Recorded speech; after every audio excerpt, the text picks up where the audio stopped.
సంగారెడ్డి జిల్లా రాయకోడ్ మండల కేంద్రంలోని దేవాదాయ ధర్మాదాయ శాఖ శ్రీ వీరభద్రేశ్వర స్వామి దేవాలయం హుండీ ఆదాయంను జిల్లా దేవాదాయ శాఖ అసిస్టెంట్ కమిషనర్ శివరాజ్, ఆలయ కార్యనిర్వహణాధికారి మోహన్ రెడ్డి సమక్షంలో ఆలయ పూజారులు, సిబ్బంది, గ్రామస్తులు లెక్కించారు.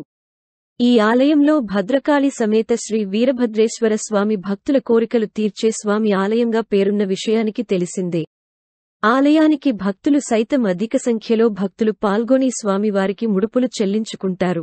26 రోజుల్లో వచ్చిన ఆదాయాన్ని ఎండోమెంట్ అధికారులు ఆలయ హుండీని లెక్కించాగా 1,54,827 రూపాయలు వచ్చిందని ఆలయ కార్యనిర్వహణాధికారి మోహన్ రెడ్డి తెలిపారు. స్వామివారి హుండీ లెక్కింపు కార్యక్రమంలో స్థానిక ఎస్ఐ వెంకట్రెడ్డి, ఆలయ పూజారులు, సిబ్బంది, గ్రామస్తులు పాల్గొన్నారు.